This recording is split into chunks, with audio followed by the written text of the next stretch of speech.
Hai, apa kabar semuanya? Semoga kabar Anda baik-baik saja. Terima kasih karena sudah memberikan support dan juga kesetiaan Anda untuk membangun channel Codot Film. Yuk kita lanjutkan alur ceritanya, sambil siapin kopi dan cemilan, setting suara volume full. Gasken. 10.000 ngarai ular. Angin berpasir bertiup di atas gurun yang sunyi saat suara melolong berlama-lama di langit. Angin membawa gelombang pasir saat terbang ke kejauhan.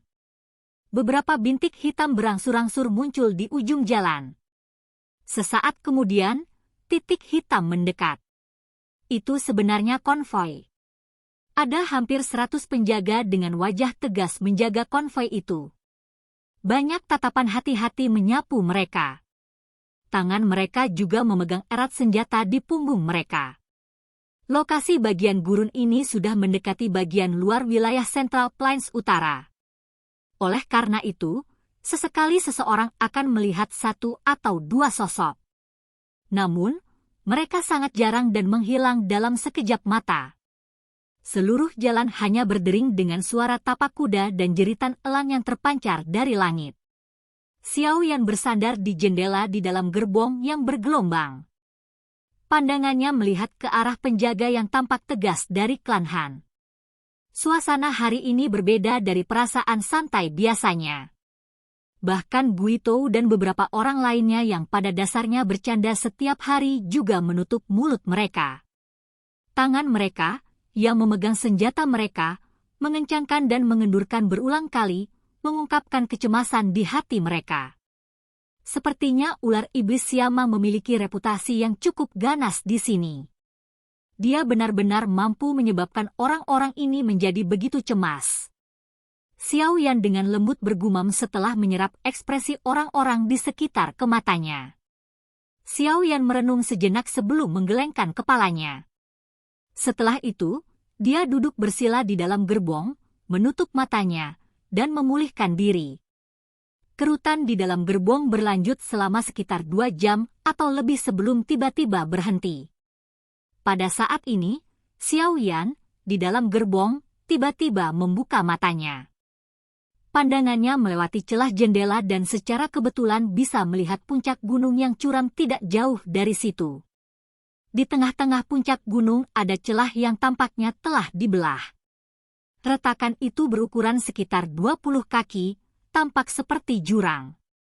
Ketika kereta berhenti, persepsi spiritual Xiao Yan sangat merasakan bahwa detak jantung setiap orang menjadi sedikit lebih cepat. Tampaknya ini yang disebut ngarai 10.000 ular. Semuanya, hati-hati, kita memasuki area 10.000 ngarai. Guitou, pimpin beberapa orang untuk menyebarkan bubuk pengusir ular di sepanjang jalan. Ular di dalamnya adalah mata Siamang. Selama tidak diganggu, kita harus bisa melewatinya dengan lancar. Selain itu, bahkan jika kami ditemukan, jangan menyerang tanpa perintah. Mereka yang tidak patuh akan dihukum sesuai dengan aturan klan. Tangisan keras Han Chong tiba-tiba terdengar dari luar gerbong sementara Xiao Yan tenggelam dalam pikirannya. Ya Pak. Sebuah tanggapan menyusul setelah tangisan Han Chong terdengar. Ayo pergi. Ekspresi Han Chong serius saat dia mengangguk. Dia segera melambaikan tangannya dan memerintahkan dengan suara yang dalam. Konvoi mulai bergerak sekali lagi atas perintah Han Chong. Setelah itu, ia perlahan maju menuju pegunungan terjal. Saudara Xiao Yan, jika nanti terjadi sesuatu, saya ingin meminta sesuatu dari Anda. Cobalah yang terbaik untuk membawa Xiao Jie pergi. Suara rendah tiba-tiba terdengar dari luar sementara Xiao Yan bersandar di jendela kereta. Dia tanpa sadar terkejut. Dengan menoleh, dia melihat bahwa orang itu adalah Han Chong. Tidak ada yang harus terjadi. Siamang itu hanya menginginkan biaya tol. Tidakkah semuanya akan diselesaikan jika Anda memberinya bayaran pada saat itu? Xiao Yan bertanya. Jika Xiao Jie tidak ada, kemungkinan kita bisa menyelesaikannya hanya dengan membayar sejumlah uang. Namun, ular bajingan itu tidak hanya tamak, tapi juga seperti binatang buas saat bertemu dengan wanita cantik. Oleh karena itu, jika terjadi kecelakaan pada saat itu, masih ada jarak yang cukup jauh dari kota Tianbei dari sini. Bahkan klan Han akan kesulitan memberikan ancaman yang besar padanya. Han Chong melihat ke gerbong depan yang memancarkan keharuman yang tenang, menghela nafas, dan tertawa getir. Xiao Yan baru tiba-tiba mengerti setelah mendengar ini. Mereka sebenarnya mengkhawatirkannya. Tak heran jika kelompok itu tampak seolah-olah akan bertemu musuh besar. Kakak Han, yakinlah bahwa tidak ada yang akan terjadi pada semua orang. Xiao Yan tersenyum saat menjawab. Han Chong hanya memperlakukan kata-kata Xiao Yan sebagai bentuk penghiburan. Dia tertawa getir saat dia mengejek dirinya sendiri. Dia jelas mengerti bahwa Xiao Yan saat ini adalah orang yang terluka parah, namun dia masih datang dan mengatakan ini kepadanya.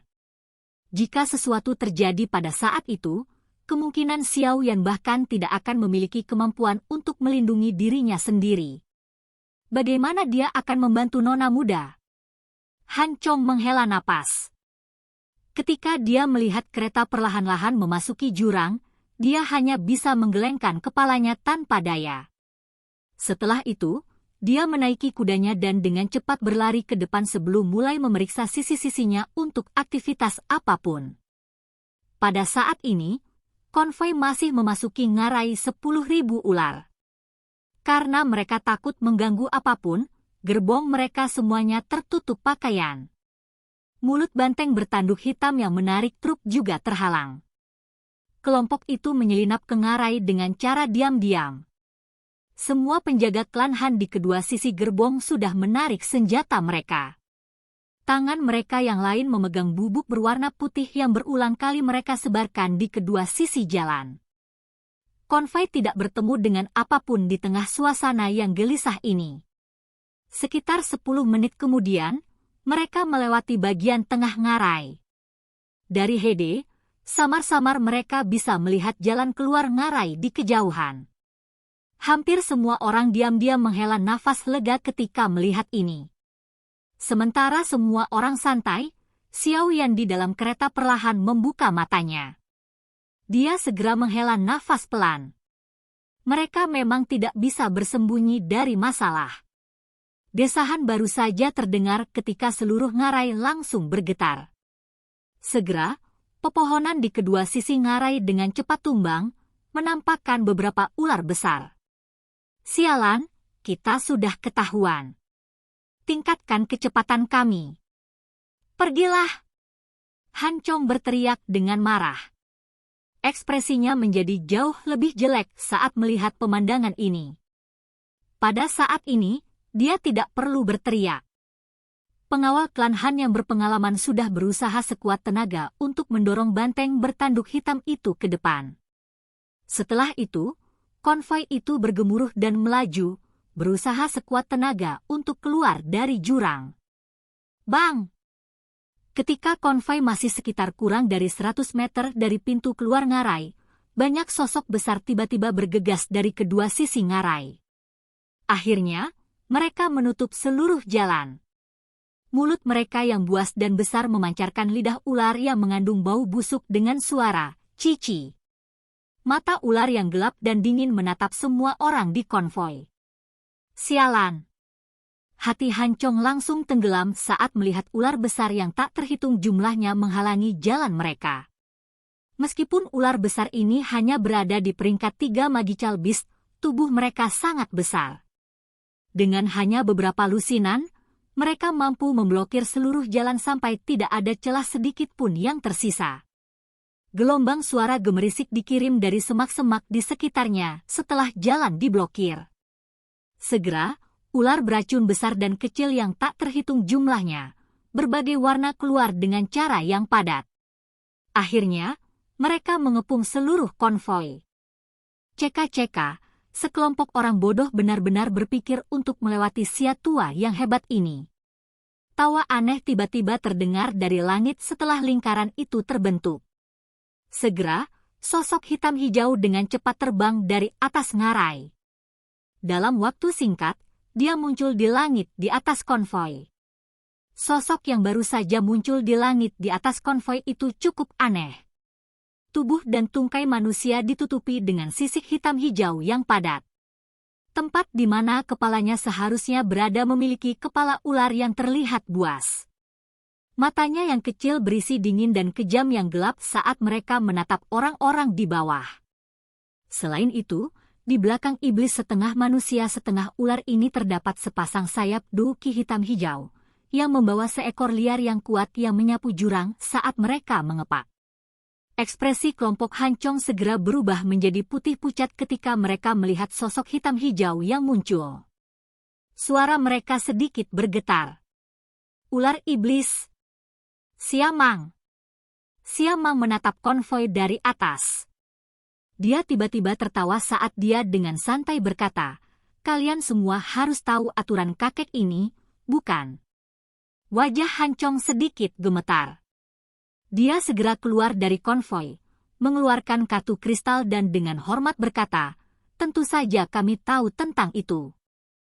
Komandan Siamang, kami adalah konvoi dari klan Han di kota Tian Bei. Ini adalah hadiah kecil yang saya harap Pak Komandan akan menerimanya."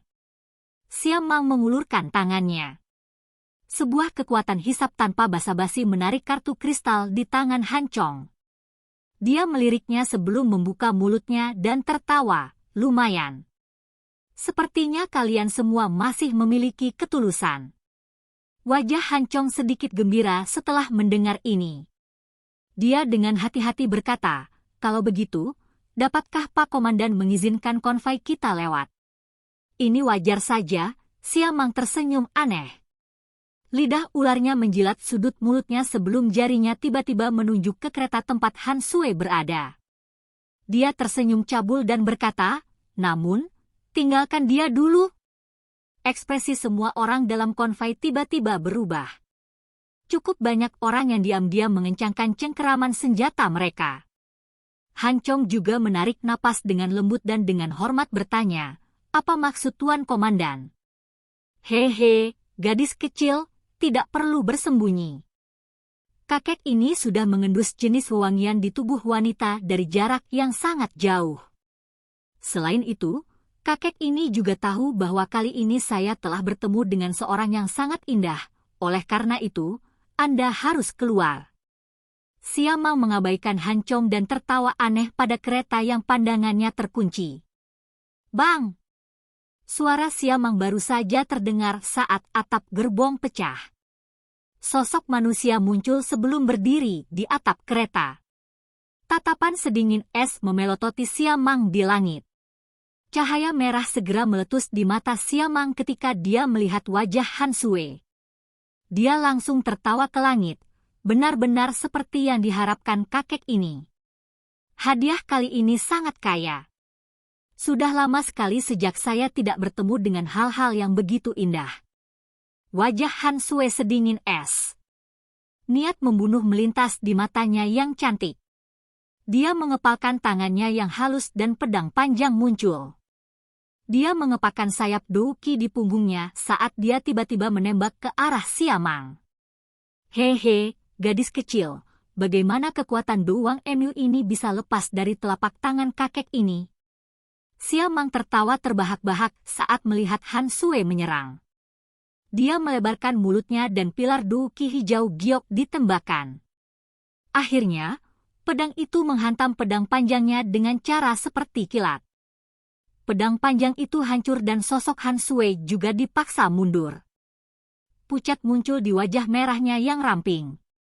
Jarak antara Douwang dan Douhuang terlalu besar. "Komandan Xia, kami adalah orang-orang dari klan Han di kota Tian Bei. Jika kamu menyerang kami, kepala klan Han dan sesepuh pasti tidak akan melepaskanmu." Hancong segera berteriak dengan marah saat melihat Han Sui mengalami kemunduran. "Ceka-ceka, klan Han ya? Meskipun ada kehadiran orang-orang tua itu, tapi apa yang bisa mereka lakukan padaku? Aku selalu bisa kabur jika tidak bisa mengalahkan mereka. Selain itu, selama aku meninggalkan kalian semua di sini, siapa yang tahu kalau aku menyerang orang-orang dari klan Han? Siamang tertawa aneh. Setelah itu, mulutnya mengeluarkan suara mendesis yang tidak biasa. Ketika suara mendesis ini dipancarkan, cahaya dingin melintas di mata ular berbisa yang tak terhitung jumlahnya di kedua sisi ngarai. Segera, mereka menembak ke arah konvoi seperti anak panah. Adegan yang sangat padat itu tampak seolah-olah sedang hujan ular berbisa, tampak sangat menakutkan. Wajah hampir semua orang mengungkapkan keputusasaan ketika mereka dihadapkan dengan serangan ular berbisa yang begitu menakutkan. Mereka memegang senjata mereka dengan erat dan bersiap untuk bertarung sampai mati. Bang! Bang! Bang! Ular berbisa dari segala penjuru sepertinya berusaha menutupi langit. Namun, saat mereka berada kurang dari 10 kaki dari konvoi, tubuh mereka tiba-tiba menjadi kaku.